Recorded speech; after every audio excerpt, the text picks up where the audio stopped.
हरे कृष्ण कृष्ण कृष्ण हरे हरे, हरे राम राम राम हरे हरे। नमस्कार, आप सभी का स्वागत है मेरे YouTube चैनल जिंदगी टॉक्स विद शकु में। आप सब सोच रहे होंगे कि आज मैं एपिसोड की शुरुआत श्री कृष्ण मंत्र से क्यों करी। जी हाँ, आज देवशयनी एकादशी है। वैसे तो वर्ष भर में 24 एकादशी आती है, लेकिन अधिक मास या मल मास पड़ जाने से ये एकादशी 26 हो जाती है।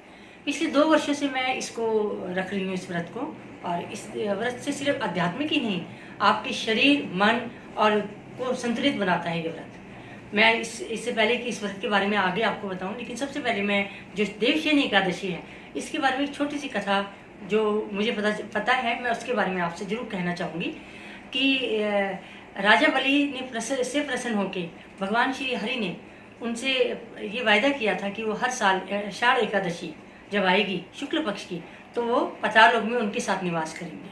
आज से कहा जाता है कि भगवान श्री हरि पाताल लोक को चले जाते हैं।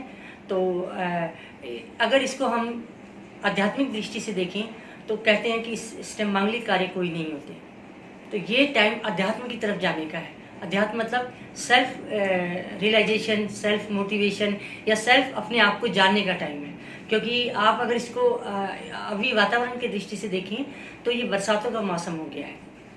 और आयुर्वेद के हिसाब से अगर हम इसको देखें तो इस पर्टिकुलर मौसम में, बरसातों की जो हम कहते हैं, इसमें जो हमारी जठराग्नि है जिसमें हमारा खाना पचता है, ये स्लो हो जाता है। क्यों?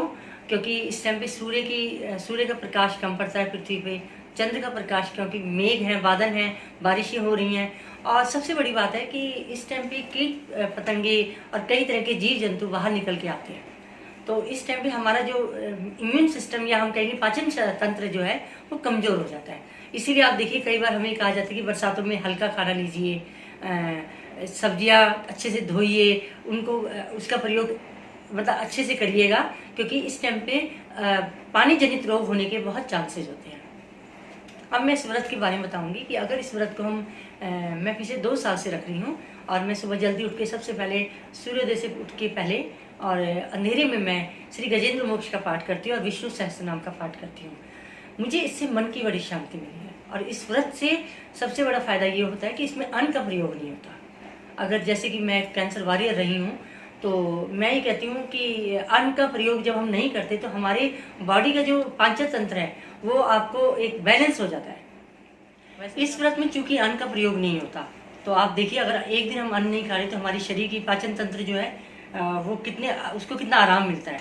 तो हमारी बॉडी एक तरह से डिटॉक्स होती है। ये डिटॉक्स का काम भी करता है व्रत, अगर इसे अपने शारीरिक संरचना के तरीके से देखिए।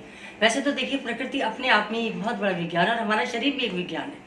प्रकृति हमें देखो टाइम टू टाइम, अगर हम ये बरसातों का मौसम है तो ये प्रकृति हमें बता रही है हल्का खाना खाइए, कैसे रहना है इस टाइम पे। अगर हम मैंने आपको पहले बताया कि अगर हम इसे आयुर्वेद की दृष्टि से देखें तो जठराग्नि कमज़ोर होती है, वीक मतलब स्लो हो जाती है। तो स्लो का मतलब आपको खाना भी इसी ढंग का खाना है ताकि आपका जठराग्नि उसको पका सके खाने को।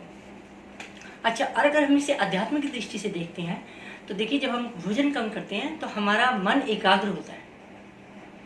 मन एकाग्र होने से आपकी इच्छा शक्ति दृढ़ होती है। आपका पूजा पाठ करिए, आपके मन को शांति मिलती है। तो ये सब चीज़ें अगर हम प्रकृति दृष्टि, तो प्रकृति से हम कितने शुक्रगुजार हैं कि इसने हमें अपने आप में ही सब कुछ दिया हुआ है। और इस समय भगवान श्री विष्णु जब पाताल लोक को जाते हैं तो वो अपना कार्यभार श्री शंकर जी को दे के जाते हैं।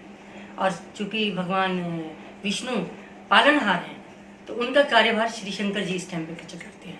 अगर इसको हम आज के वातावरण से देखें तो मैं सबको यही कहना चाहूँगी कि हर आदमी को ईश्वर के द्वारा एक कर्तव्य मिला हुआ है। आप उस कर्तव्य का पूरी तरह पालन करिए। आज के टाइम में जैसे एक महामारी फैली हुई है तो हमें भी यही शिक्षा मिल रही है। अगर हम ईश्वर ही हमें सिखा रहे हैं कि आप अगर नहीं है वहाँ उपस्थित तो कोई और आपका कार्य करे। तो लेकिन आज जो महामारी फैली है, हम सबका अपनी कर्तव्य बनता है कि हम सोशल डिस्टेंसिंग का काम करें, मैनेज करें और मुंह में मास्क ला के रहें, तो ताकि हम सब मिलके इस महामारी से सामना कर सकें। मैं इस व्रत में अन्न तो खाती नहीं हूँ, मैंने आपको पहले ही बताया। मैं भगवान विष्णु का मंत्र का जाप करती हूँ और अगले दिन इसका व्रत का पारण होता है।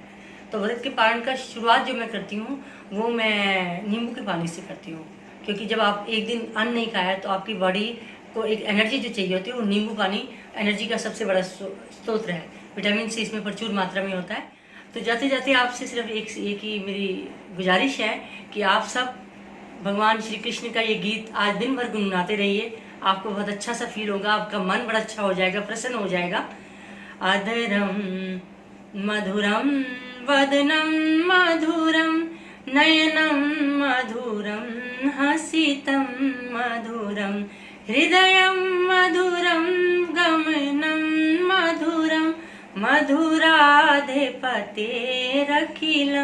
मधुरम।